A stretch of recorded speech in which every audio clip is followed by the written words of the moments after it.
Never too much, never too much.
singing love of a lifetime.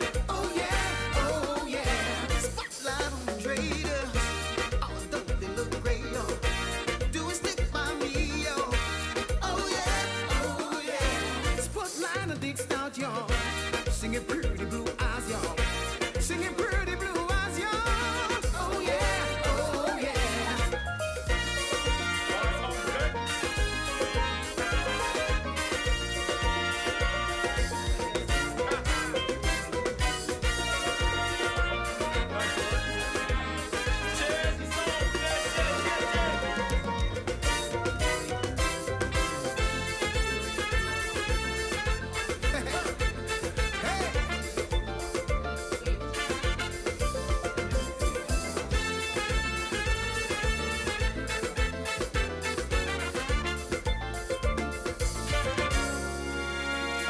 Any day now, I will hear you say goodbye, my love, and you'll be on your way. Then, my wild, beautiful bird, you'll have flown.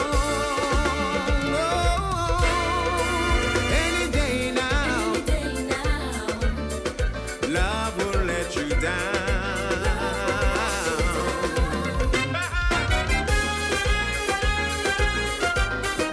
'Cause I'll be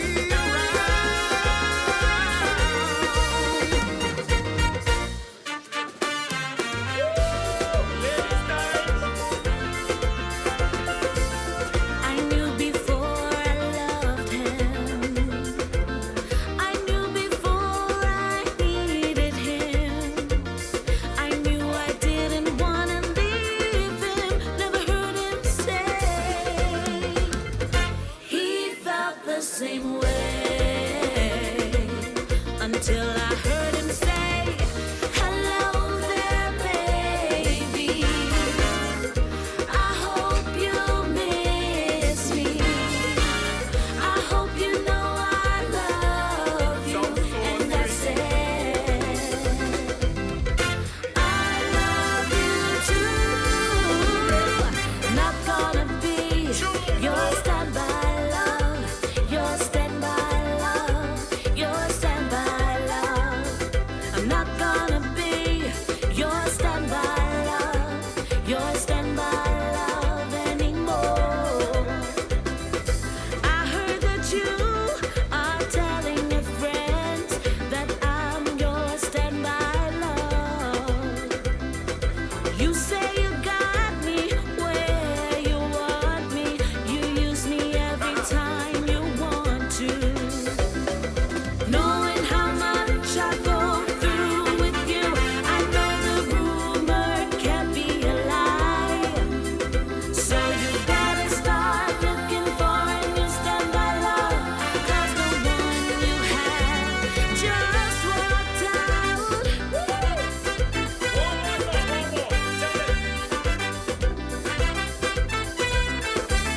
Bet your life I do. Bet your life I do love you, yeah, yeah. You love me too. Everything I do just for you, yeah, yeah. You know I do. Bet your life I wanna spend my life with you. You know I do. Everything is good and getting better.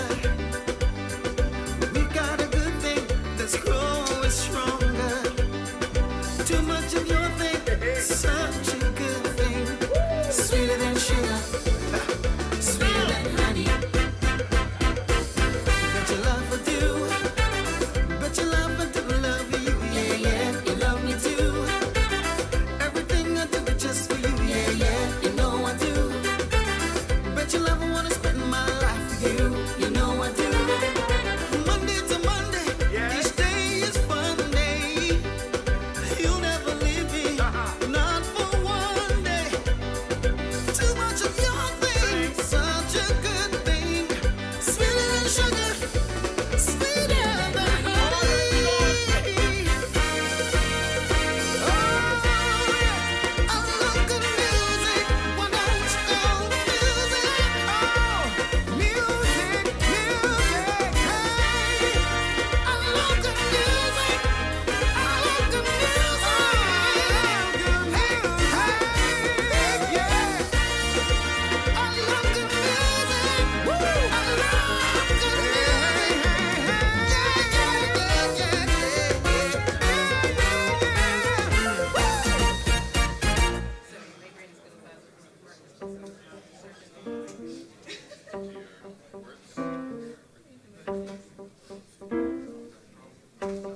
Ladies and gentlemen, please stand for the national anthem of Barbados.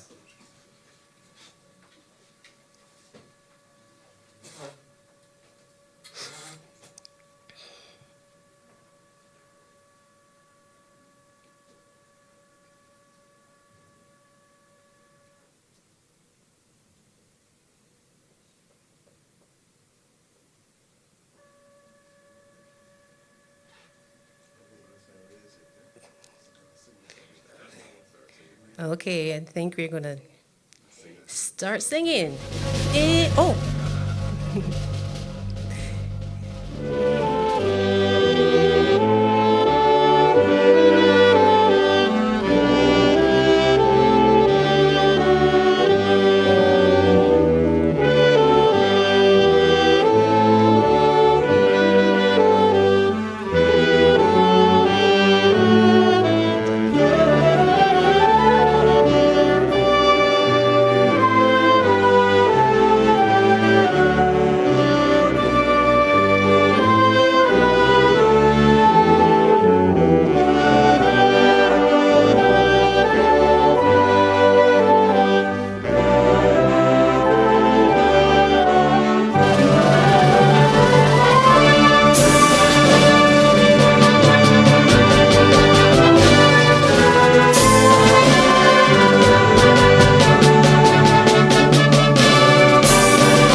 please be seated.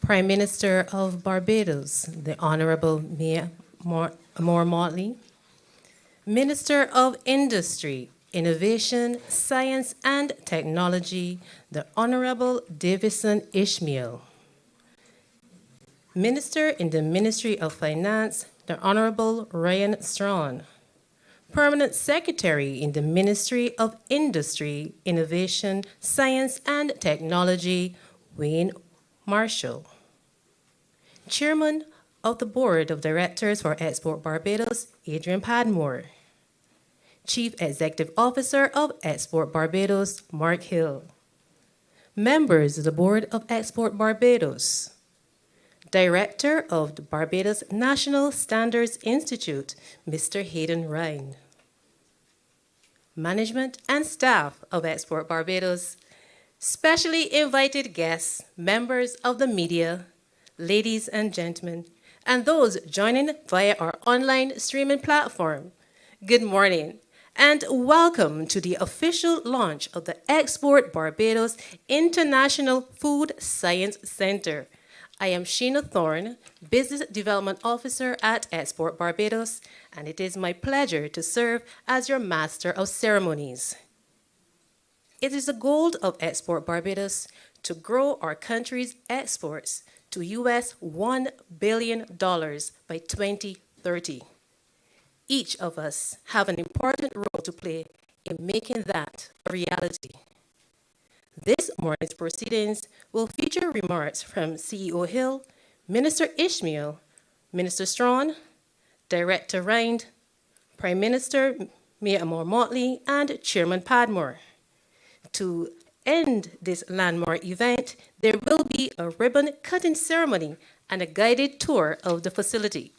Now, to deliver the welcome and opening remarks is Export Barbados' CEO, Mark Hill. Mr. Hill was appointed CEO on April 5th, 2021. He is the founder of Inogen Technologies, Inc. and Biogen Technologies, Inc., two research and development companies in the clean technologies market. His appointment as CEO has ushered in a renewed focus on exports, innovation, and infrastructure. This focus emphasizes three economic pillars: the bioeconomy, oceans economy, and design economy. It also uses the three-part model for driving exports: design it, make it, and ship it. Please join me in welcoming Mr. Hill to the podium.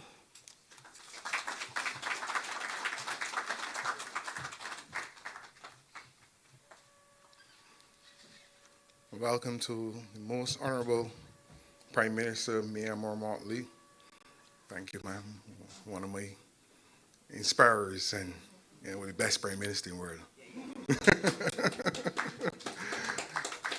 And to our Minister, Davidson Ishmael, Minister of Industry, Innovation, Science and Technology. Again, a good friend and supporter, and I really thanks for his confidence and belief in what we're doing here on this island as we begin to move towards transforming this economy.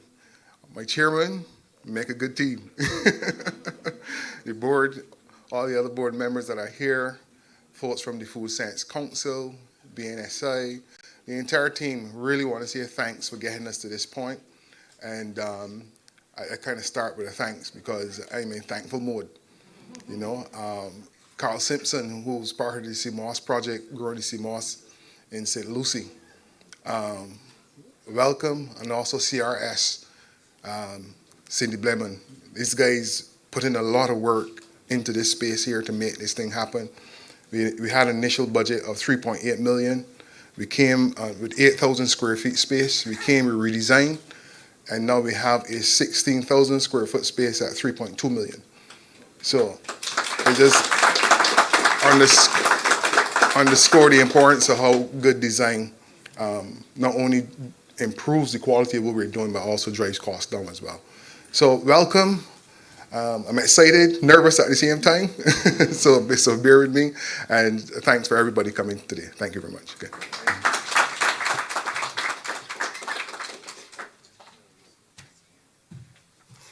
Thank you, CEO Hill. We'll now be joined by Hayden Ryan of Barbados National Standards Institute as he shares with us the importance of a national quality infrastructure.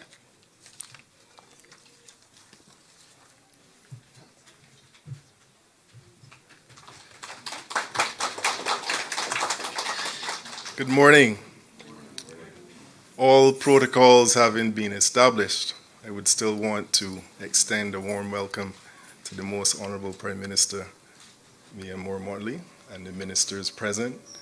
It's indeed a pleasure of mine to address you.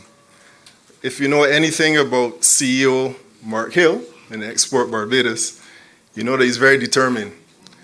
Over the weekend, he asked Hayden, I'd like you to give, say a few words. We sit on the International Food Science Center board as well. I said, sure. And this morning, I asked where in the program. He said, well, at the very beginning, with the remarks. So here I am. But thank you, CEO, for the opportunity to partner with you as BNSI and certainly make sure that our input to quality and all that you do within the International Food Science Center is hinged on quality outputs. The decisions and the discussions that I had, early discussions with CEO Hill, we agreed that part of the solution to a lot of our economic challenges really lies with increasing both the industrial activity and the export activity. There are other solutions, but certainly we do need to get to a place where we are driving our industries and increasing our industrial activity and our export activity. So how do we do this then? We discussed for the food sector. It goes beyond simply having wonderful websites and labels and marketing, though that's part of the solution. There's another component to really make our businesses, our micro businesses, competitive. And once we can answer that question as to how do we increase competitiveness, and we believe, again, in our discussions, that it is hinged really on a quality strategy, a strategy of quality. Why is this important, you may ask? Now, in Barbados, as you know, and it's no secret, we have high inputs, The cost of goods continue to climb. So even as we manufacture goods and products and services in Barbados with relatively high labor costs as well, our starting point is relatively high. How then do we compete with the Singapores and the countries that can have economies of scale? Quality as a strategy has to be our main strategy to be competitive. So we agree that implementing in the Food Science Center all the measures of quality, and that's where BNSI comes in. We speak to the development of what we call a national quality infrastructure. Once a country has a well-developed quality infrastructure, you're positioning your goods and your services to really excel with quality. And what do I mean by a national quality infrastructure? It sounds technical. The standards that we have on country, do we promote, are we implementing, are we embracing international standards? And in what process? Is it by consensus? Is it with full transparency? I see Carlos smiling because that's a big one for him. You know, are we doing it with the international best practices in mind? What about our testing? Do we have enough testing facilities to support these wonderful products that you see here this morning? Is there a need to improve and increase the testing requirements and capabilities in country? But when it comes to trust, when it comes to getting all of these products exported, it's really a matter of trust, you know. Trust. And what builds trust best is things like certification. And you would have heard and probably are aware of the importance of certification. And not just certification general, but to international standards. So many times some of the micro businesses say, but Ryan, you're always talking about this international standards. I'm comfortable here in this domestic space. You know, I just want to be able to operate here. But you have to be aware that with the open borders, your competitors are no longer just domestic competitors. You are competing with the international community. So understand that, which means that what they're accustomed to, what they're looking for, what they expect, and what they trust has to be in alignment with the international standards. And that's the drive that we're really insisting with all of the developments with the Food Science Center, through the council, of course. And our input would be to really insist on quality. Now, even today, I think the discussions with COTED, this is a Council for Trade and Economic Development, and as they start, one of the tenets of the WTO is that international trade is based on international standards, and you can't escape it. International trade, the conversation about international standards comes into play. So here we are in Barbados, we're trying to position our goods and services to get them off our shores. And we have lovely products, absolutely lovely products. The innovation is there. You have the support of the technical team. But what we have to do is demonstrate the quality in the goods that we have in Barbados. And the only way to do so is to walk through the pillars of the quality infrastructure. Have certification programs. BNSI, we will enjoy 50 years of existence next year, 50 years. And we look forward to certifying 50 of the businesses interested in exporting off of our shores, certifying to international standards, certifying to the ISO 9001, you may have heard of it. This is a quality management system. So you may be looking at me thinking, but I'm a small business. This aspect about certification may be beyond me. It is not. It certainly is not. A one-man, one-woman business can be certified to an international standard with full recognition, full trust in the international community, and that's what really opens the gates for export. Now, we had a program this year, an initiative. It's called Get Certified, Get Recognized, Get Global Business. Tremendous response. We had 164 micro and small businesses trained this year in quality management systems that are in keeping with international quality management systems. And some of them are here today. The intention next year then, even in partnership with the Food Science Center, is to have at least 50 of those businesses, new businesses, certified where they can go anywhere. There are 188 countries among ISO that recognize international standards. ISO comprises of 188 countries that when you push your paper saying I'm certified to the international standard, the answer is yes, and the door is open.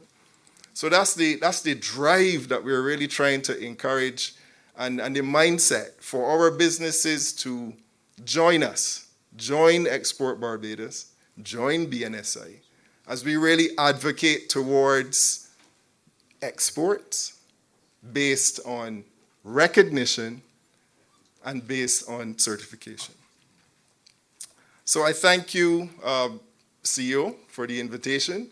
I thank you, audience and Prime Minister, for listening to my spiel on quality. But it's important, do not negate quality. So thank you so much. You have the full support of the BNSI and the council team. Thank you.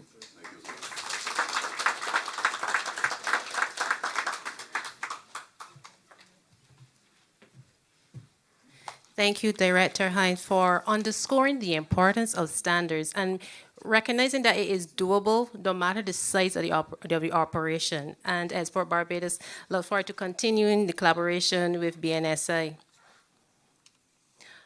Our next speaker lives by the, no, I remember, CEO did a little bit of rejigging of the program. Right, so CEO is going to rejoin us to take us through a presentation. Yeah, so I'm going to hand over now to CEO Hill again. Yeah, thank you. We just want to make the business case for all this. He's talking about a 3.2 million, eventually is going to be a $5.4 million spend PM. And how do we recoup the money? How do we keep this maintained and growing? So that's what we just want to walk you through, and then we just have a message from the, short message from the chairman for the International Food Science Council committee.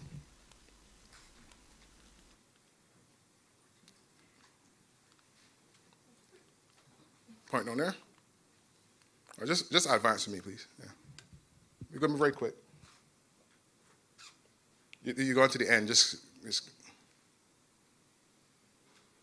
okay, good. All right, come back to the next slide. Sorry. Thanks. So basically, we want to focus on foods, but not just food for profit, but food in the health and wellness space. We're about to wrap up a life science study, and one of the things that is pointing to is that the wellness market is going to be a big market for Barbados. But more so, our people have a significant problem with NCDs. So we want that this center focus specifically in that space, PM, so that is where the money is, that's where the demand is, but it's also where the need is as well. Next slide, please. All right. So just a reflection on the direct costs, particularly when it comes to diabetic patients' rehabilitation. Around 14 million for the healthcare budget, just for diabetic care and stuff like that. So we're not only making money, but we're also saving money as well. Next slide. Yeah. All right. You might now get into my type of slides. All right. So the health and wellness market right now is a $1 trillion market. But if you see just beauty and personal care products alone, in 2017 was $963 billion. That's just that green curve. But the curve that we want to focus on is the blue one, health and wellness foods. So there's tremendous potential for us in that particular space. Next slide, please. 33% of the growth is expected to come from the US market alone, which is just up north. So that's from here to Miami. And we got American Airlines every day going this direction. So as far as logistics is concerned, it makes the best business sense for us. Next slide, please. So the vision for food science is to develop the most innovative health and wellness food brands in the world.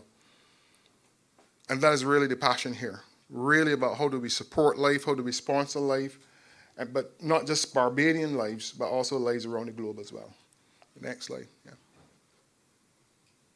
So what we've done Prime Minister and Davison, from the board, Minister Davison, Michelle, is that PM, we have grown our own CMOS. That's where Carl Simpson has been involved. You understand, son? You St. John. Sorry. But we've been growing our own CMOS, and right now we're at 1,000 pounds per month. And now we're getting ready to build up more rafts where we're getting to 1,000 pounds per week. But what we're doing is that CMOS is one of the most versatile and flexible products on the planet. And we have our big ocean that we can grow as much of it as we want. And you will see some of our products that we're producing where we replace cornstarch with CMOS so that you're getting nutrition in your sauces. So you're not just getting now flavor. So all 96 minerals that are in our CMOS that we imported. We have our local variety. Also, we have 2 varieties that we also imported from St. Lucia. And they're doing extremely well in our waters in St. Lucie. And so we've merged that project with the Food Science Center so that we have a base load that feeds into an offtake agreement that the young entrepreneurs, we have 5 young men working growing CMOS right now. So as we roll this into our overall industry, this becomes the offtake center for the CMOS and aloe vera and medicinal plants as well that we integrated into foods. Yeah, next slide. So just a quick ramp up. I was running the numbers over the weekend. So we're starting out at $1 a pound for wet on the CMOS side. Carl believes that we can get it to a $5 million as just on CMOS alone in the mariculture space. All that would be offtake by the International Food Science Center in various products. So we're looking to position this center around a $7.5 million revenue stream and then push into a global brand health and wellness franchise valued around $50 million through a private-public sector partnership scenario. So the growth is here, the demand is here, the ability to do double-digit growth around this is extremely doable. So this is not some pipe dream. Since COVID, demand for health foods is going and it's going to continue to grow. Yeah. Last slide. Right.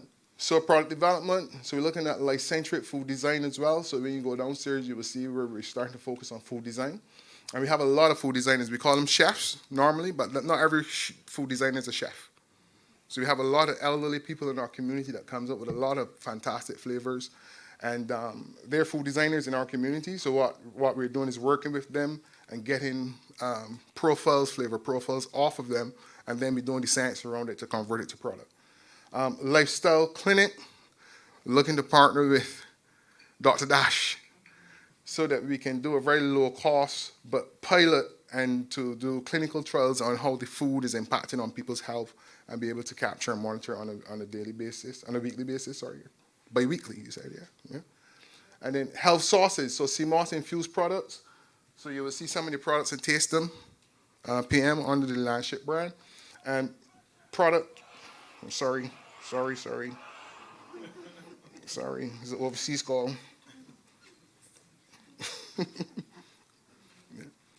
Product traceability and tracking using nuclear magnetic resonance that allows us to actually check the fingerprint for every single product, including our rums, our wines, our sauces, so you can actually trace. So we can check on this end with that technology when we install it. It tells us what's the blueprint for every product, and then we can check overseas if a fraud is trying to say this product is Barbadian.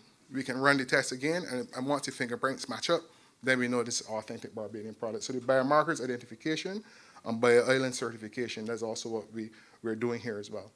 And then the last slide there. Right.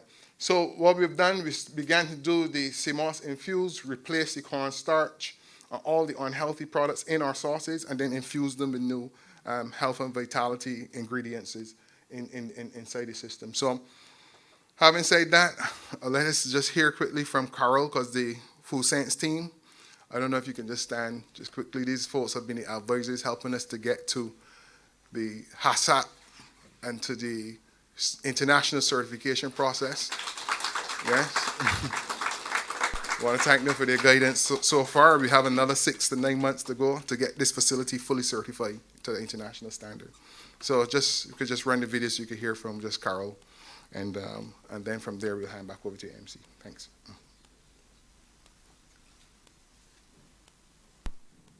Good day. The Right Honourable Mia Amon Motley, Prime Minister of Barbados, other Ministers of Government, Mr. Mark Hill, CEO of BIDC Export Barbados, members of the International Food Science Centre Subcommittee and the Food Science Council. Yeah, Ms. Hull is a Barbadian, but she's based in Malaysia, and we have a lot of input from that Malaysia team as well. Chairwoman of the International The IFSC and Food Science Laboratory. Good day. The Right Honourable Mia Amon Motley, Prime Minister of Barbados, other Ministers of Government, Mr. Mark Hill, CEO of BIDC Export Barbados, members of the International Food Science Centre Subcommittee and the Food Science Council, and specially invited guests. I am Dr. Carol Hull-Jackson, and it is my great honour to share some brief remarks as the chairwoman of the International Food Science Centre Food Science Council. The IFSC and Food Science Laboratory present significant opportunities for boosting small and medium enterprises' manufacturing capacity, generating foreign exchange, enhancing local agribusiness development, and improving food safety practices along the food chain. As we face ongoing global food supply crises and the perpetual threat of diet-related chronic diseases, foodborne disease outbreaks, and food fraud, food science, security, safety, and innovation are of paramount importance. In particular, for land-scarce SIDS, such as Barbados, capacity must be built in these areas to develop our local food scientists and producers to cooperate in manufacturing Barbadian food brands and medicinal products with a distinct and robust presence in the global market. To accomplish these goals, the Food Science Council will provide expertise in 4 strategic areas. First, innovation. We will help small and medium manufacturers innovate and develop new products into profitable revenue streams. The International Food Science Centre will provide the facilities for developing unique and innovative food products, ingredient bases for different foods, and plant-based medicinal products. For instance, exploring sea moss or sargassum seaweed and other marine plants. Second, quality. We will pursue the highest international standards for food safety certification and food science lab accreditation to assure regional and global markets that the IFSC's products can be traded with utmost confidence. At its inception, the IFSC will comply with good manufacturing practices and implement HACCP, which are foundational to Codex and other food safety management systems. In the medium to long term, globally recognized certifications such as ISO 22000-2018 or the Global Food Safety Initiative schemes and laboratory accreditation will also be pursued. Third, export. The International Food Science Centre and the Food Science Council will assist clients in their business development plans, expanding their manufacturing capacity to meet international clients' demands while complying with global food trade and biosecurity regulations. Fourth, nutrition and dietetics. The Food Science Council's input, nutritional, dietary, and labeling requirements for IFSC products will be specified so that the products manufactured meet high nutrition and labeling standards. In conclusion, while there may be significant threats such as supply chain weaknesses, competition from large global brands, post-COVID economic and productivity decline, and the need for harmonization among global food safety schemes, no venture is undertaken without challenges and risk. However, these risks will be mitigated through the collaborative and sustained inputs of BIDC's dedicated staff and the Food Science Council's expert members. Therefore, the International Food Science Center is poised to be a tremendous success. I congratulate the Barbados government, BIDC, and all stakeholders on launching the International Food Science Center. The members of the Food Science Council and I are pleased to support Export Barbados in this auspicious project. Thank you. Thank you. And I must add, this is the first of its kind in the Caribbean that has this focus on food science. Okay? So back over to you, Charity.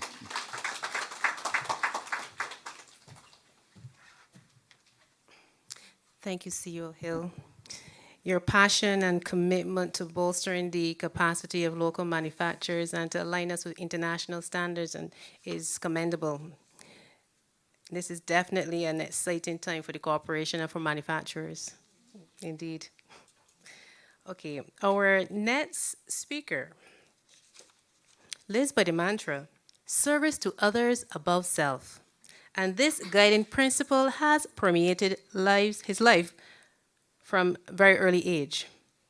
To tell us more about the International Food Science Center and the significance of this launch, I welcome Minister of Industry, Innovation, Science and Technology, the Honorable Davison Ishmael. Thank you so very much.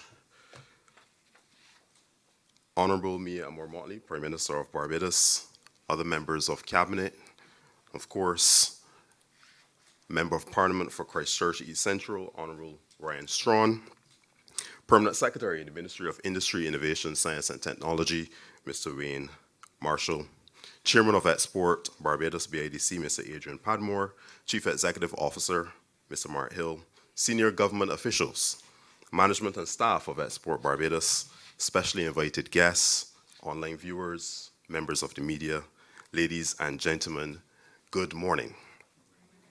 I said good morning. Oh, okay. I thought you didn't hear me at first. I would have to ask them to raise the volume a little bit. What a momentous occasion this is. This is a moment that for me stands as a sort of inflection point in our nation's trajectory, especially as it relates to our industrial development and the demonstration of our support for our business community. Ladies and gentlemen, it would be a gross understatement on my part to simply say that I am happy to be here this morning. Rather, I'm actually finding it difficult to describe with words the immense joy that I'm experiencing in being a part of this transformational occurrence, the launch of the International Food Science Center. I am sure that many of you have heard me speak in recent months about our renewed and more strategic focus on the life sciences. More specifically, you have heard that we are seeking to explore and exploit all available opportunities in the areas of research and development, the manufacturing of pharmaceuticals, biotechnology-based food and medicines, medical devices, on food processing, and all other products that are designed to improve the lives of organisms. However, let me assure you that this launch today is not simply the opening of a facility or a home for the life sciences. On the contrary, this launch represents the much-needed and long-awaited enhancement of our nation's industrial capacity through the specific and strategic application of various technologies to the science of food. It signals the revitalization and resuscitation of productivity and boosting of our competitiveness and innovation through new and highly mission-oriented investment. Colleagues, as Minister of Industry, Innovation, Science and Technology, this launch is a particularly gratifying moment to me. Firstly, it represents a happy and symbiotic convergence of each of the components of the portfolio for which I have the honor and privilege to hold responsibility. Undeniably, industry and our new approach to the development thereof is inextricably aligned to innovation, science, and technology.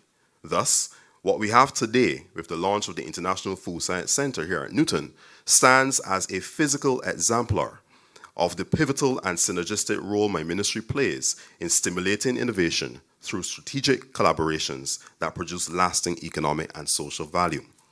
Secondly, as a past member of the board of directors that formulated and laid the groundwork for the center some years ago, I am doubly proud to see it finally come to fruition. I feel almost like this is my third child. Almost. So let the record stay. I still hold the first two. They're very important. They hold a very special place in my heart. But this comes third. This International Food Science Center is one of the key initiatives being undertaken relative to the bioeconomy pillar, one of the three strategic pillars that have been identified by Export Barbados in an effort to foster the development of competitive manufacturing and other related services. The two other pillars are the ocean economy and the design economy.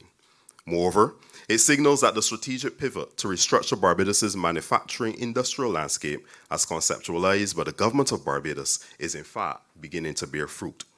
In that regard, let me take this opportunity to publicly extend my heartfelt congratulations to Export Barbados for making this vision a reality, and I laud the team's yeoman efforts to modernize our local industrial infrastructure within the context of the rapidly advancing evolution of Industry 4.0. This initiative is being taken against the backdrop of an immediate need to diversify and grow Barbados's economy. To this end, the government of Barbados has set a goal of reaching US $1 billion in exports by 2030.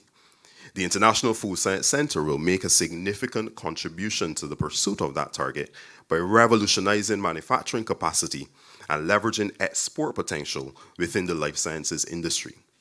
In this connection, colleagues, I must reiterate that my government, through Export Barbados, has identified the life sciences industry as the next frontier for economic growth and diversification.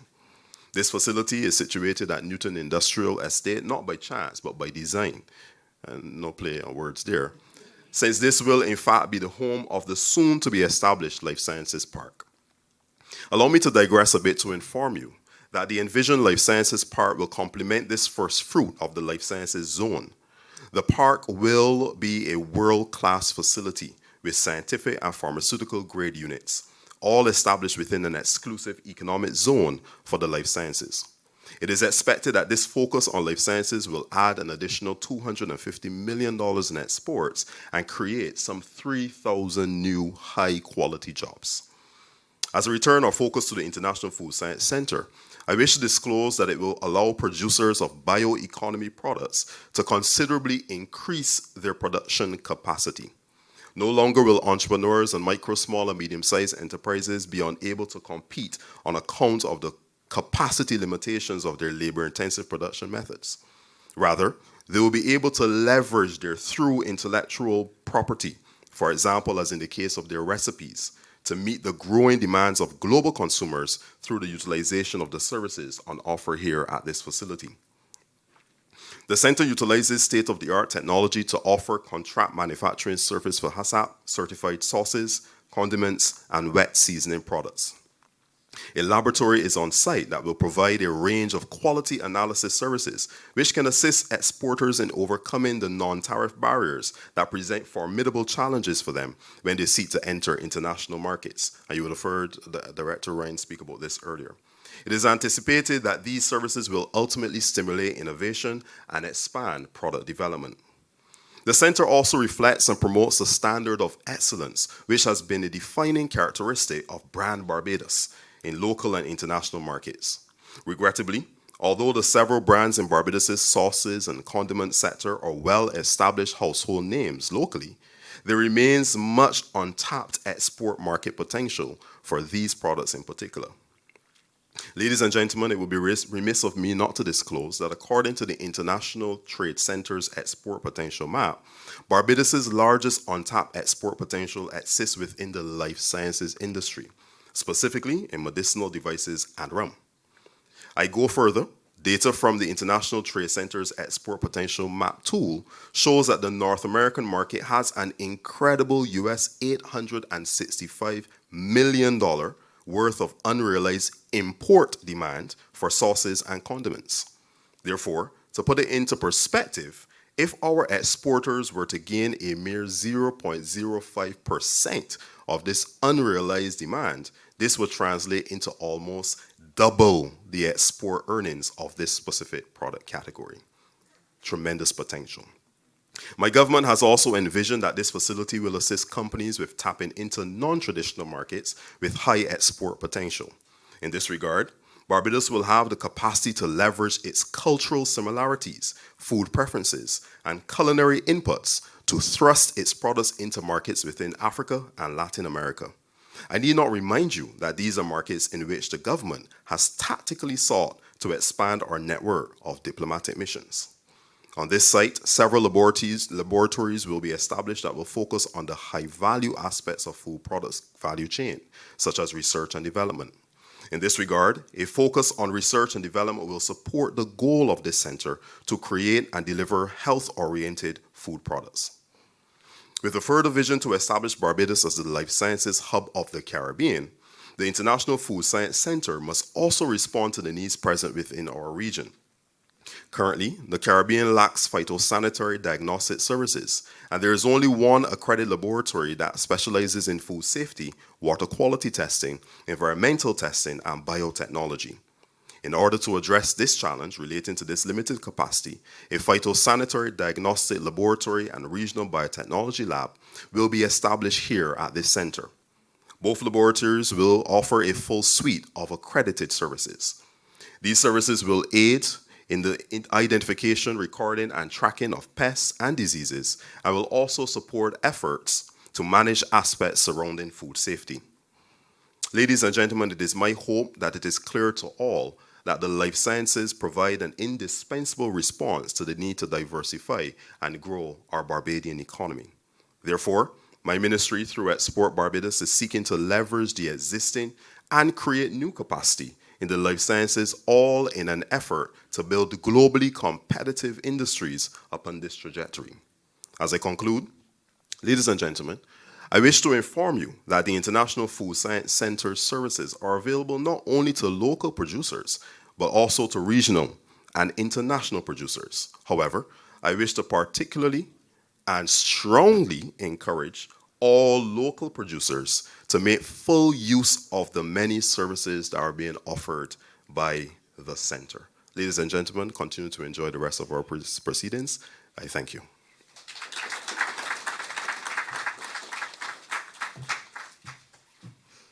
Thank you, Minister Ishmael. We are pleased to have partnered with you towards the birth of the International Food Science Center, and we look forward to raising an entity which is both regionally and internationally recognized with great prominence. Our featured speaker needs no introduction.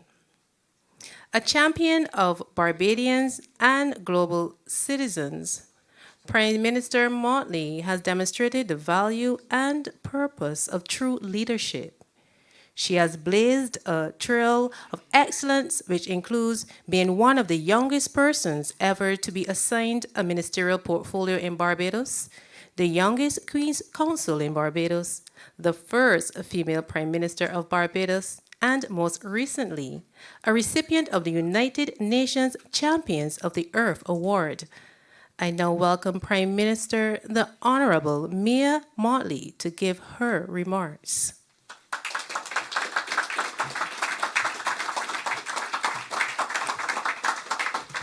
Thank you very much, Madam Chair.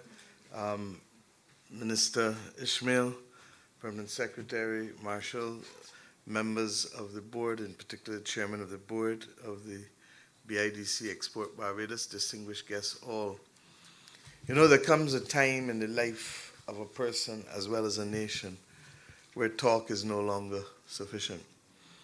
And we are here this morning because this government determined when it came to office that there had to be a transformation across a number of frontiers, without which there would be no possibility for us to extricate ourselves from the very deep, deep hole within which we found ourselves.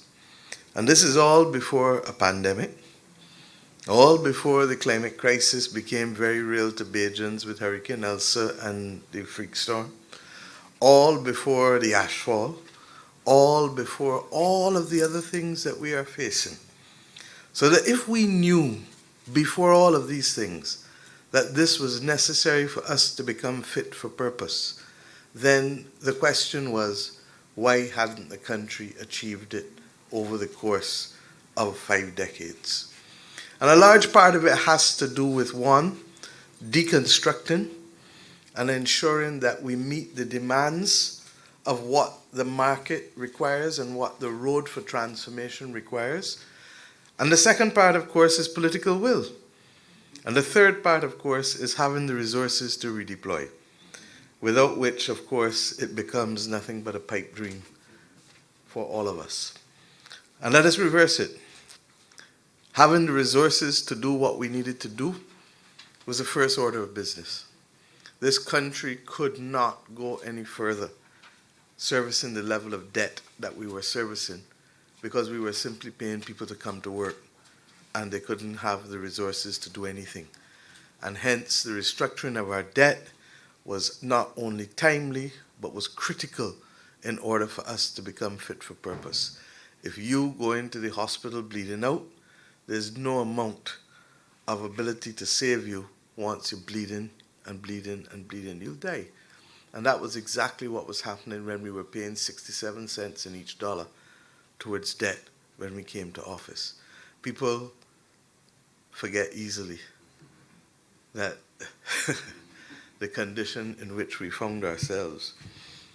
But people forget equally easily that we were able to finish this the month before the litany of woes which I just referred to started. This next few days, Thursday is the 1st of December, represents 3 years that we finished our debt restructuring. But it also represents 2 years and 11 months since COVID started. And I make that point to juxtapose for you how razor thin the buffer was for us. The second aspect I mentioned was political will. No amount of money, no amount of talent, no amount of anything will come together and transform anything unless there is both the political will and the commitment to transformational leadership. And I'm not talking about myself now. I'm talking about the government. I'm talking about our government. I'm talking about the people who populate the government, and that doesn't only mean political people. That means all of us, from the BIDC Export Barbados, Barbados National Standards Institute with Mr. Ryan. And I think you will agree with me that one of the things that is perhaps most impressive is that we have a generation of Barbadians now who truly, in my view, are the ones who are leading the effort and who are global citizens with Barbadian roots. They understand that this country cannot survive by looking inwards. They understand that all that we need cannot be produced in Barbados, and that we have the constraint of size, and that we have the constraint of a fixed exchange rate. And it's a constraint for the purposes of these areas, but not necessarily for the quality of life and the stability necessary to live on a small island. And the two, at some point, you have to be able to balance the two. The reality is that our population, yes, you've heard me say it over and over, even if we were not declining in population, we would not have a big population for the purposes of industrial production. So we start from the premise that the only way we can expand is by creating a market that is not within our own geographical boundaries, and hence the word export. Many of you in this room would not be able to remember, in fact, most of you probably would never even have heard of a study called Maxwell Stamp, the Maxwell Stamp Industrial Strategy that was done for Barbados back in 1990. But I have enough gray hair to let you know that I was on the scene at that time. And the reality is that that study was done purely on the basis of export potential and basically said that it was not there. Now, we disagree fundamentally because it may not be there in every aspect of what we do, because we have to know how to pick horses for courses. And Barbados has been good at a few things and must continue to expand the base on those things. But what we did was to accept other people's concept that we were not in a position to be able to expand our base, and hence we were not in a position to have sufficient exports. I left a cabinet paper in 2007 that agreed, in fact, it was more than a cabinet paper. The board had been established. The person who is now Trinidad and Tobago and Caribbean's executive director at the Inter-American Development Bank was the first chair of Export Barbados. That's how far we got, and the government changed. And the concept of Export Barbados was put on a shelf, only to be picked back up again when this government came to office. And that is what I mean by political will. That there has to be an appreciation that you have first to want to achieve it and to be able to mobilize all of the necessary ingredients in one place in order to achieve the level of exports that we want. It is not rocket science. We are the place where commercial rum first started. Barbados is the place that gave rum its name. Barbados is the place that equally can identify products that are unique to us or for which we have a unique capacity to process or make or to do and add value in a way that others don't. And we have, therefore, to recognize that those niche markets have to be exploited by us. One of the things that we are good at in the manufacturing sector has always been food products, sauces. But the reality is that we could never begin to reduce our unit costs if our domestic market is the only market that we're servicing. And in order, therefore, for us to go to the next stage and to reduce those unit costs and to create more jobs and more opportunities and more profit for our people, then what do we need to do?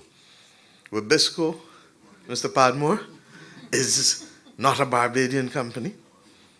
It's a Trinidadian company that goes from Costa Rica right back down to Trinidad and Tobago. Jamaica Biscuit Company, owned by the same entity. Wabisco, owned by the same entity. And they get their economies of scale through the group participating across a number of countries, doing more or less the same thing with respect to biscuits and snacks.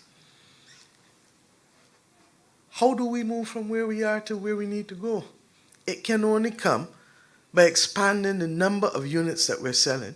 And to expand the number of units, you have literally to export. And that's why I said the first thing is deconstruction. And I've carried you now from capacity, financial capacity, to political will, back to deconstruction. Because unless we start to deconstruct what is necessary, from the raw materials to the environment within which you must function, because as you heard from Mr. Ryan, you cannot just pick up and consistently export. If people don't know what your processes are, if people can't trust what you're doing, if people feel that they may end up getting sick from what you're selling them, and we know it better than most because Bajans are some of the first people to tell you, I ain't eating from there.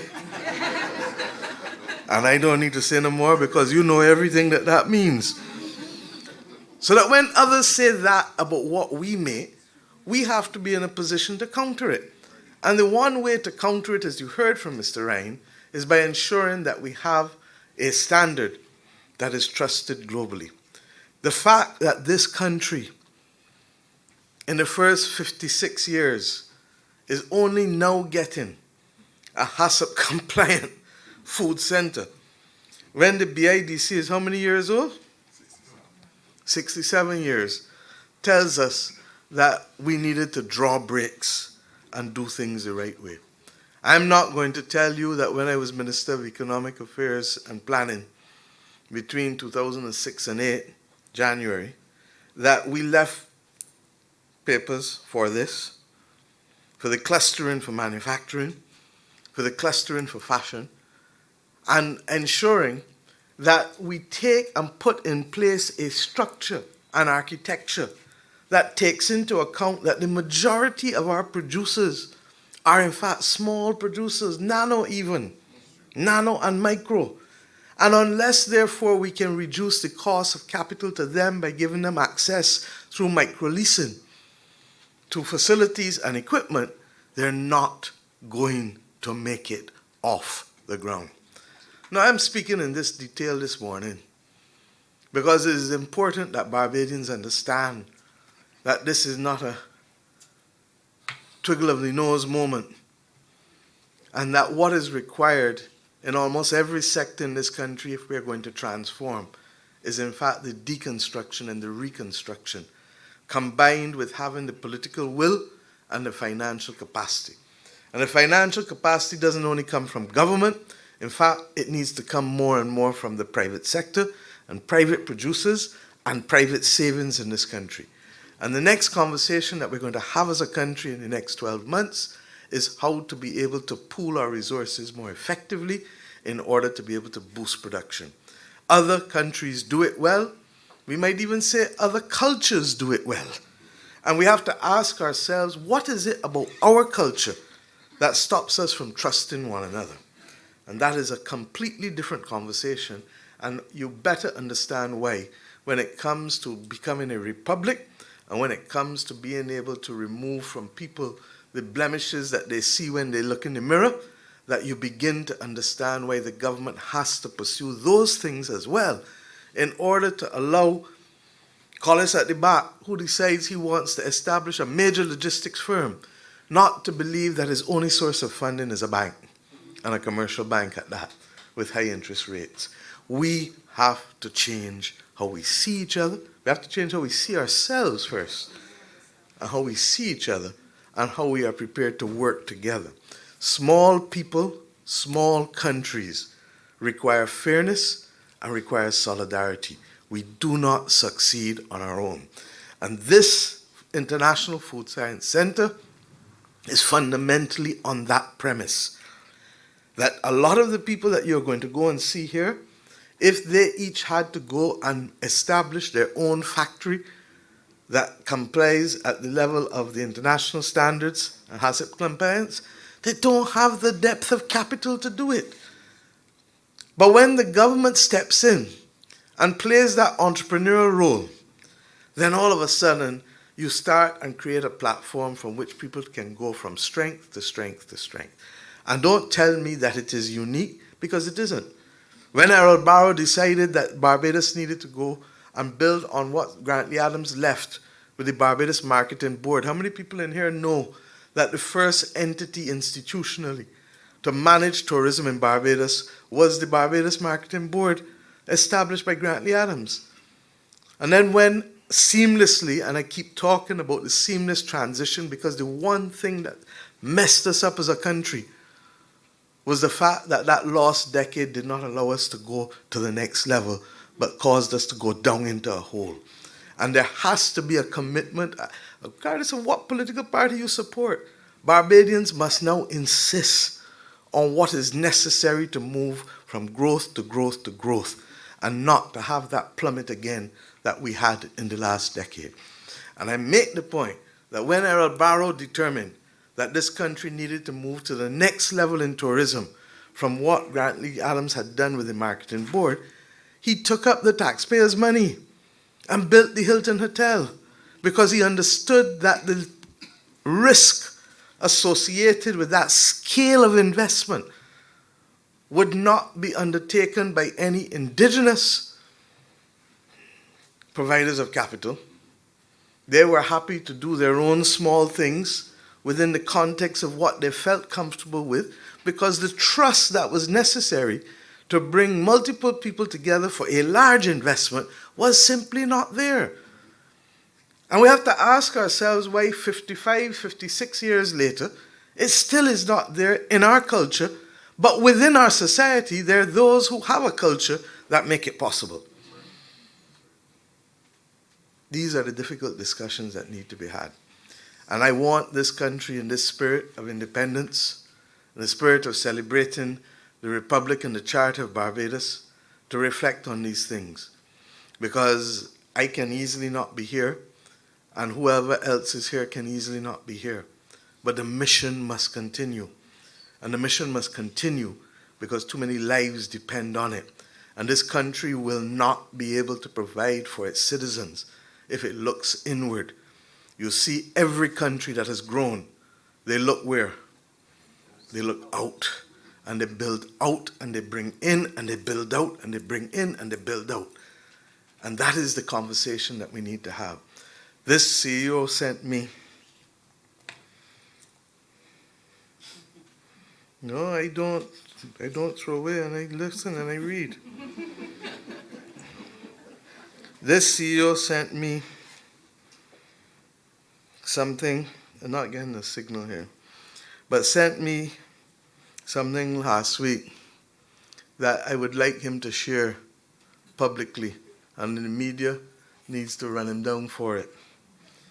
And it related to a message about pride.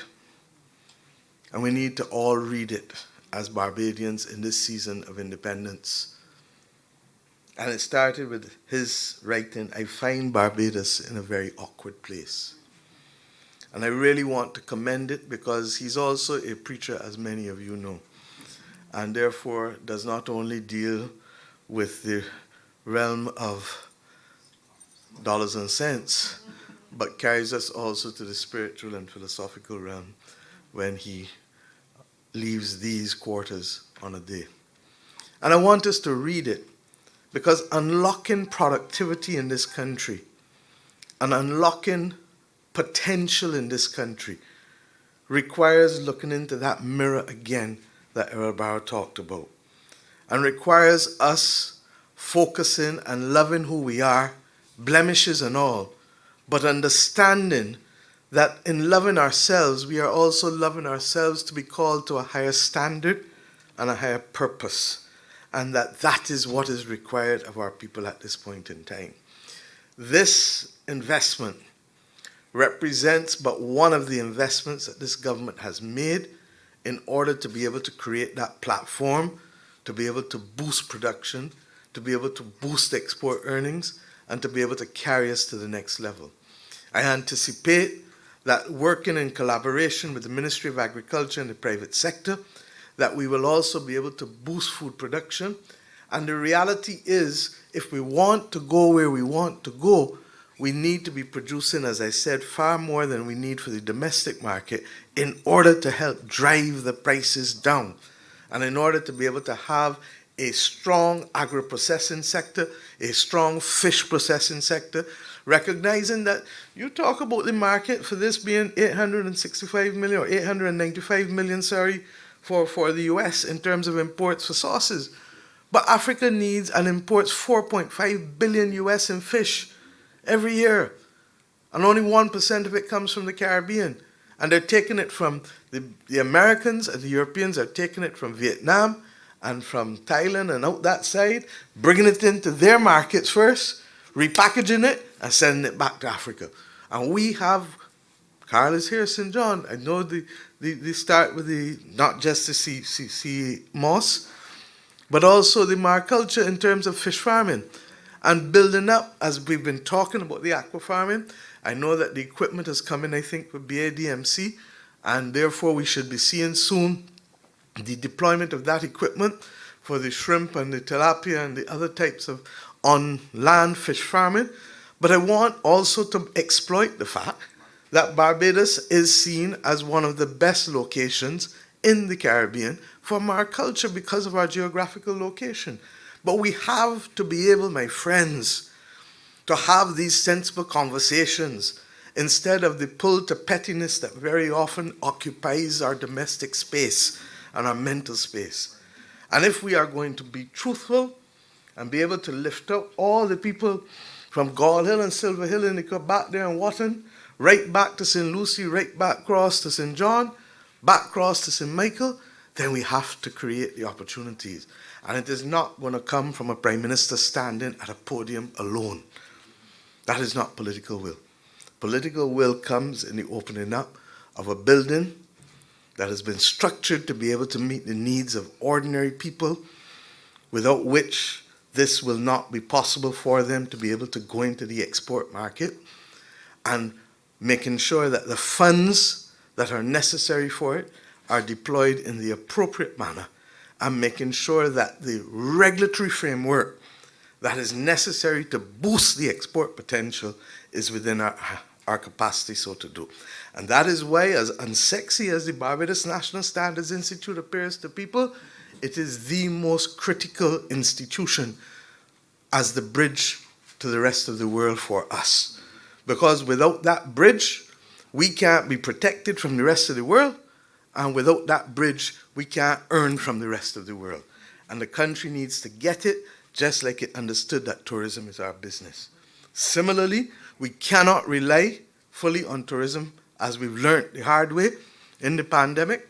Tourism accounts for what, 40 to 45% direct and indirect in terms of our GDP. When the pandemic came, what happened? All of a sudden, the farmers had to give away pork that they had, remember? All of a sudden, vegetables was giving away next kin to nothing. Because this country does not and cannot survive on the basis of the 287,000 people alone. When you bring in 700,000 long-stay tourists, they have to eat every day. You got to produce for them. When you're bringing 900,000 cruise ship tourists, 8 something it is, when they're on the island for the day, they got to eat for the day. This is not the people who stay on the boat, you know. These are the ones that come off. So you got to provide for them. And the bottom line is that we've been talking about diversification for a long time. But the government has now shown that it is prepared to invest in order to build a platform for that diversification. That is what this investment in the food center is about. That is what the Guyana Barbados Food Terminal is going to be about. That is what the MOU signed with the Egyptian company Evergreen for fish processing is about. That is what the pharmaceutical industry that we're trying to get off the ground with the help of Africa, yes, those who have a problem with it, and with Guyana, that is what we're trying to get off the ground. And the bottom line is that when you look at the cumulative impact, and we need, and I'm going to come back to 2 quality of life issues for the workers too, but when you look at the cumulative impact now, I shouldn't even say no, because some people may have to wait 4 or 5 years to see it all. You begin to understand that what we're trying to do as a government is to diversify across the road will be the basis for the new heritage economy. And once we build the monument and once we build the genealogical research center, Saturday we had a genealogical fair at the archives. Barbados has the 2nd largest transatlantic slave records in the British world, overtaken only by the UK, who was the one who was doing it, so they must have them. You understand? And we have now to leverage that in the same way that I've said over and over and over, that the diversification into other services and other goods production is critical. They had a man called Trevor Eastman from around here. You understand? You can take that or don't take that. You understand? In the spirit of independence and in the spirit of the neighborhood. Bottom line is, my friends, this country can do far more than it is doing. But the vision and the mission has to be embraced by all.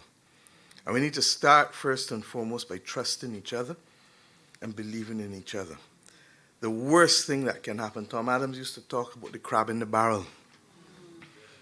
Now when we start to see people go up, that they find everything to pull them down. And we've seen it not just in our own land, but regrettably we've seen it in the black diaspora way too often. Way too often. And we have to determine whether we're going to allow ourselves to become victims of those circumstances or whether we are going to stay focused and start building. I say it is a season to build. And I say that we're not only saying it, but we're doing it, and that is why you're here this morning. May the people who come to use this facility use this as a platform for prosperity, because that is what it was intended for you. And may those of us who benefit from the products made in this facility use it as a platform for stability and sustainability of our bodies. Because if we continue to eat the things that others are producing, we're going to continue to get the output that we saw there in terms of chronic NCDs. this country is facing a diabetic epidemic.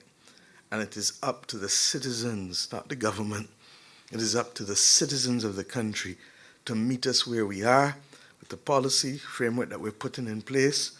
When we talk about removing trans fatty acids, industrially produced trans fatty acids, some may want us to take longer to reduce it, but I'm sorry, sometimes when you're on the side of a boat, you got to jump and into the water. Why? Because we are at epidemic proportions. You may ask, why is the Prime Minister talking about it all the time when she speaks? Because if I don't talk about it, who can talk about it? We have a problem, and we have to fix it because we do not have the resources to put the number of people on dialysis that will become our reality. We are already seeing the increases. The number of people who are amputees, the number of people who are going blind, the number of people whose behavior all of a sudden just seems irascible without understanding the connection between diabetes and that too. So that, my friends, as Mark Hill said this morning, this makes sense. It makes financial sense for the people who will be here because you're not investing in the large infrastructure to be able to do your production, but it makes economic sense for the country. And the country needs to learn the difference between financial returns and economic returns, because there will be some times when there will be no financial returns, but the economic returns across the country will be significant even if something is a loss leader with respect to the financial bottom line. So, thank you very much, Export Barbados, for doing the heavy lifting. We look forward to your similarly ensuring that the mechanics across Barbados, and I'm sure that there are many householders who are looking forward for the replication of that project, because too many communities have become derelict vehicle repositories, rather, and by extension, collection for vermin and collection for all other kinds of things that shouldn't be happening in communities. BIDC's role has been expanded, not just therefore to look at the export potential, but it is also looking at how it can create a space for those people in this country who earn a living through industrial and engineering practices and therefore need space in order to be able to do that. Secondly, we've also determined that the investment in new industrial plant is absolutely critical. You're not going to get people coming in from overseas and waiting 18 months or 2 years to build a building for you. So we have to have buildings there ready for people to be able to utilize, as we've been doing with a major investment coming out of Trinidad and Tobago in the agro-processing as well sector in this country. And the country therefore has to keep investing in building that industrial plant. And Mr. Ryan made the case very clearly this morning, and Dr. Wood is here, the need for expanded capacity also for testing. We may not be able to build a $60 million lab because we don't have the capacity so to do, but we can in fact expand what we have and to do the lab testing along with other countries in the region with the CARICOM regional framework that we have. So what is best done here and what can best be done regionally in order to open our export market. The government's framework for sanitary and phytosanitary legislation is critical, and that is why we've not been able for decades to export fish from here to Europe and to other countries. These are the unsexy things that we are unbundling so that the lady who lives in Watton who got a fishing boat, or the man who lives in Gall Hill who going down into Oystons and buying fish and want to export or want to sell beyond will have new opportunities, because those of us who are charged with dealing with the deconstruction and the reconstruction of the architecture are doing things that expand their opportunities exponentially. I hope my message has been received. If it hasn't, then I have failed this morning, because this is fundamentally about changing how Barbados does business. And this is the first definitive step from Export Barbados, along with this wonderful catalog. Pass it there, please. We carry a lot of things all about the place. Let's carry some of this now too. All of the products that Barbados is exporting, to the rest of the world. Some of them not so good for you, some of them good for you. You know I will stop at pork stew and rice. But the point is that these are the kinds of things that we're doing in terms of product. You see the same old duppy there. You see the other condiments that we're accustomed to. We see new things that are not necessarily part of our traditional food production, but which very much are part and parcel of people's palate and taste buds today. And then, of course, the traditional drinks, the cola tonic, which continues to amaze me because we are the country that does it most and best, and Ghana that produces cola, the cola nut, doesn't do it, but we import the cola syrup from the United Kingdom. When Ghana, from which we have come, the majority of us, is the country that produces the cola nut. So that we need to start the deconstruction, my brothers and sisters, and begin to understand that while tourism will always be our business, our capacity to be global citizens with Bajan roots depends on a different mindset.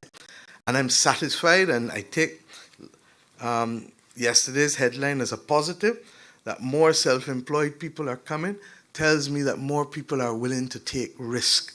And one of the things that regrettably centuries of slavery and colonialism did to us was to remove from us the willingness and capacity to take risk and to believe only that we had to be subservient to people channeling us in different directions. The world is our oyster. This country has a strong platform from which to engage it. I trust and pray that there will be more people who accept that this must be our future if we are to live well on this earth. Thank you.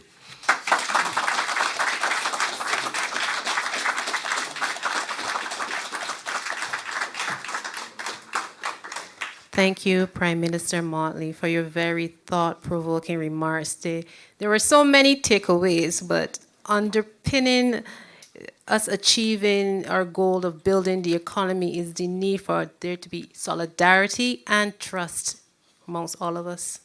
Thank you. Minister Strawn had intended to be here with us today to share some remarks. However, he is unable to join us at this time.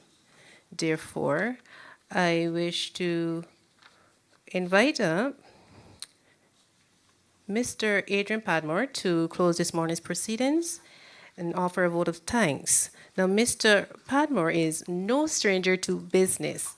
He has had over 25 years' experience in the beverage, personal care, and food industries. He is currently the Managing Director of Brighton Stokes Limited and is also the third Vice President of the Barbados Manufacturers Association. Let us welcome Chairman Padmore to deliver the vote of thanks.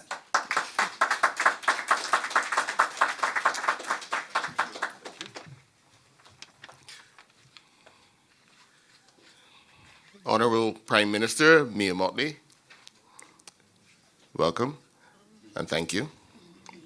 Minister of Industry, Innovation, Science and Technology, Honorable Davidson Ishmael, thank you as well. Permanent Secretary in the Ministry of Innovation, Industry, Science and Technology, Mr. Wayne Marshall. CEO of Export Barbados, my teammate, Mark Hill.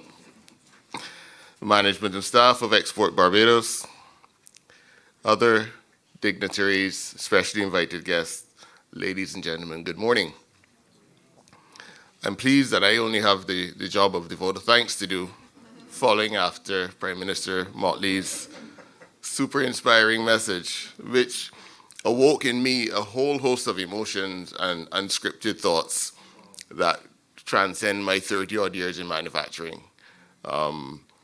Because when you talk about deconstruction and reconstruction, the bigger companies in Barbados, and there are many, who export 50, 60, 70, and 80% of their goods, have the benefit of capital and structures and systems and processes built over many years.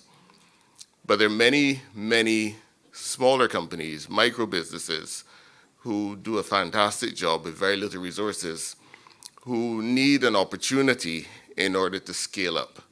And that's what this center is all about, an opportunity to scale up, to go from micro production in probably quite simple circumstances to producing excellent products in a world-class facility that allows you certification, that allows market access, and the things that you need to get out of Barbados. I know from personal experience that when you approach a chain of stores or a major distributor outside of Barbados, especially in the US or the UK or Canada, the first question is, what is your food safety certification? If it's not the first question, it's the second question. And that often is a major hurdle that makes opportunities a non-starter. So that's what this center is all about. I had the opportunity last week. I was in Jamaica on Friday of last week, attending meetings with one of my major suppliers, who is an international producer of canned seafood. And after the meetings, we went into downtown Kingston, and on Spanish Town Road, I went into a wholesaler. And we went into the back and looked at the products, which is how you know what's really going on in the market. And in addition to the international canned seafood products that I saw Barbados branded products. Not many, but I saw a few. And I saw Barbados made products. And I differentiate because the branded products are from a company that had the vision to see, we don't make it here, we can't make it here, let's get it co-packed somewhere else with our brand name and ship it to 24 islands in the Caribbean. And that's what we need to think about. And that's what Prime Minister Motley's message about deconstruction and reconstruction is hinged upon, changing the paradigm, thinking differently. But I'm only here for the vote of thanks, so let me come back down. So on behalf of the Board of Directors of Export Barbados, BIDC, I want to thank you all for coming this morning. Thank you very much, Prime Minister Motley, for the inspiring message and the challenge you've set out for all of us, and the signals you've sent of the other exciting innovations to come. We've heard from Minister Ishmael this morning. He actually used the same words as I. This is an inflection point.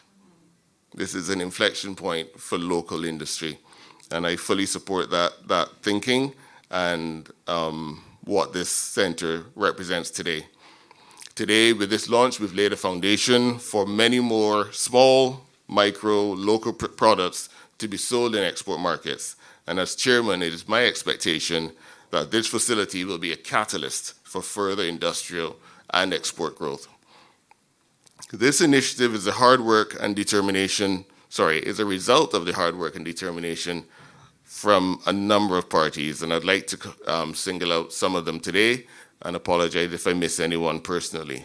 First of all, the Export Barbados staff, management, and CEO Mark Hill.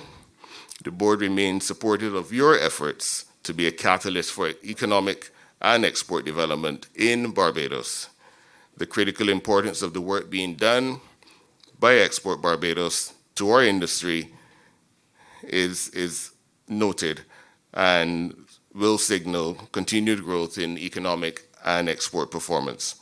I want to thank Minister Ishmael for attending and for his signal words today. I'd like to also thank Mr. Sidney Blenman, who I believe is the main contractor on this project. Mr. Blenman, please stand. This gentleman and his team. Thank you very much, Mr. Blenman. Also among the Export Barbados staff, there's Ms. Marina Tate, who is one of the directors in Export Barbados, and Mr. Neville Rice. Is Mr. Rice here? Yes, stand, Mr. Rice, please. Mr. Rice is led on the BIDC Export Barbados' side in liaising directly with the contractor to get this facility delivered on budget and on time. So in closing, I look forward to the producers of condiments, seasonings, and the like fully utilizing the Food Science Center to take your business to new levels of production and performance. Thank you all, and do have a good day.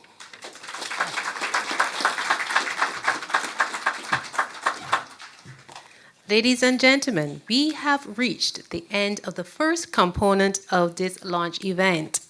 I now ask that you remain seated while the Prime Minister, her entourage, and the media only make their way downstairs for the ribbon-cutting ceremony, signifying the official unveiling of the Export Barbados Food Science Center. The others, while you await the opportunity to go on tour, you are invited to peruse, mingle, experience the delicacies on offer from the local manufacturers in the different exhibits, and you will signal when you can then proceed downstairs. And for those joining us online, the stream will cover the ribbon-cutting ceremony and facility tour. Therefore, we invite you to please remain with us. Good afternoon, everyone, and have a great day. Thank you for being here with us. Thank you.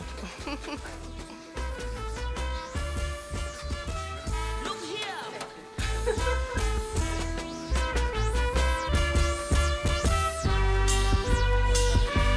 I'm an independent man that can stand on me own 2 feet.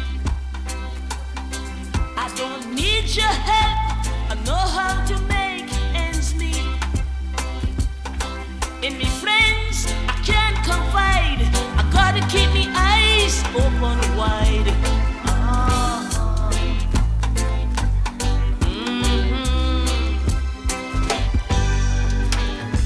Today a man saved my life. Does God give him permission to rape my wife? If I slip, just let me fall. I can make it up with no help at all. I'm an independent man that can stand on me own 2 feet. I don't need your help. I know how to make ends meet. In my friends, I can't confide. I gotta keep me eyes open wide.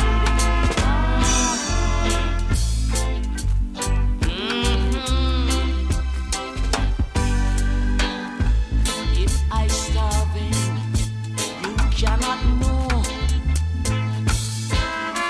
You won't be the one to say, I told you so. No, I don't put my things onto high a shelf because I want to get them all by myself. I'm an independent man that can stand on me own 2 feet. I don't need your help. I know how to make.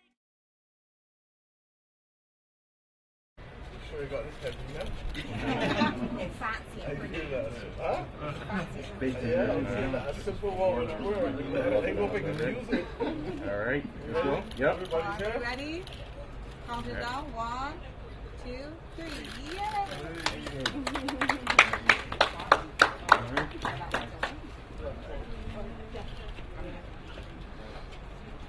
Mark. Let me get in front. Yeah. Let me get in front of everybody. If they late. I think they're going to do tour. Yeah, they late.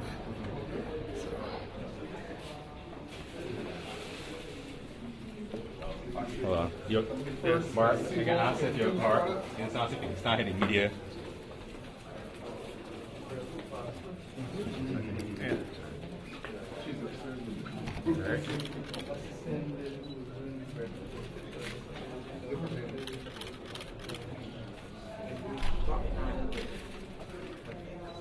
Perfect. Thanks. Look this way one more shot. Perfect. And do me a favor. Drop this tripod on the ground for me. To walk in. Thanks, bro. So this is a reception area. So when the clients come in, they will meet here, customer service combined with reception, and then Away from the light. the plant manager's office.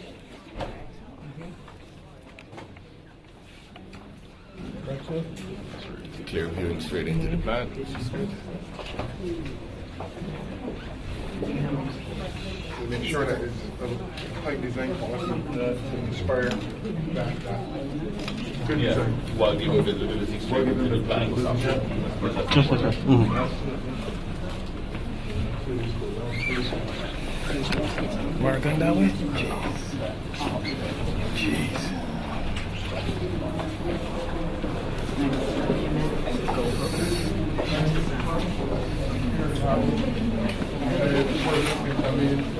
Persons who are doing condiments, elderly folks, grandmothers, recipes, people preparing up towards the foundation.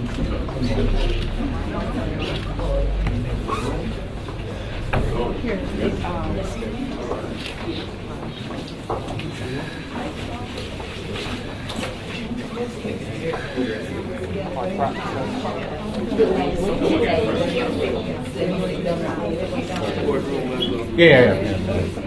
Thank you. And now this is the main area that is ready.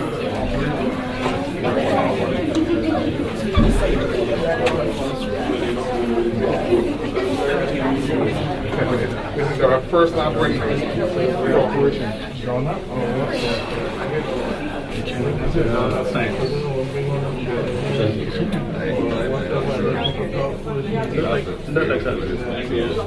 Like a lab one, it looked at it yesterday. Where's the lab? It's like a lab one that came in here yesterday.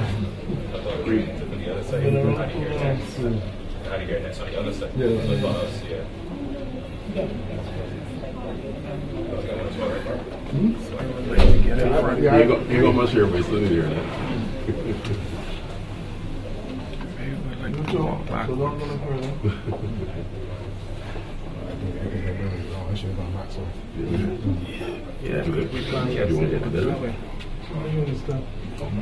Let's wait a minute till we get the next, please.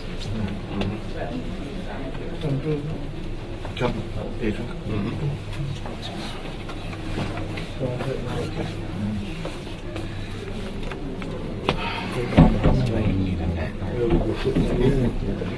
I mean, so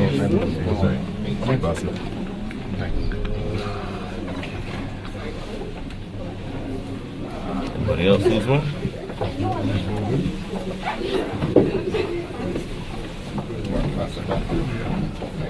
Patrick, that over my, put on my head there, man. Mark, we gained that direction, huh? And behind every one of them live. Want to go through? Yeah, ideally it should be in front. Because I'm live. Back down there. So we're going to be doing the product development and testing for our clients. We're going to be able to do different analyses. So right now we have the export markets are Chef Frank. So right now we're testing. We'll also be looking at viscosity as well, protein testing as well, as some of those areas. Because as you know, for export, it's going to be very important. Yes. So this will be some part of the export markets.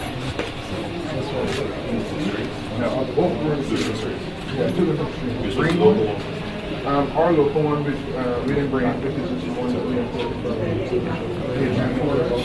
You get a picture, right? Yeah, you go. Thanks,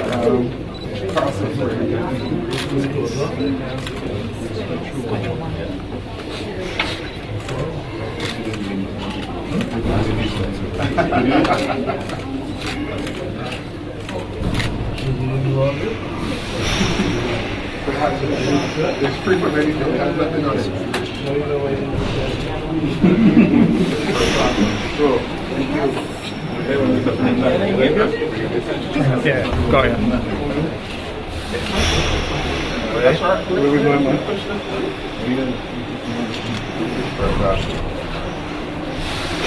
Thank you very much, Mom.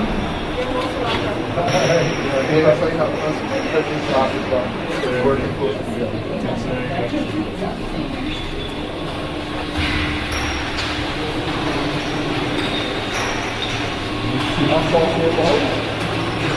That's how you bring you up.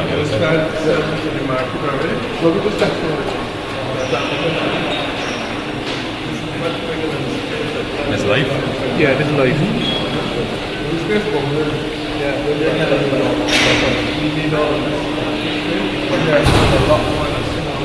Yeah, we want as we grow, change this.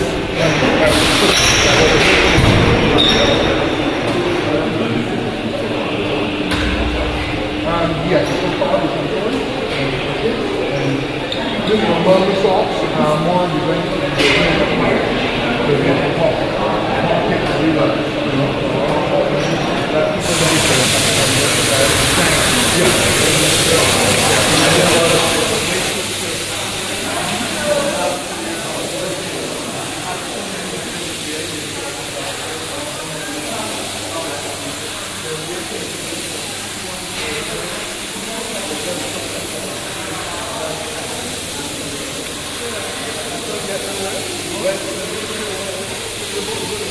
Thank you.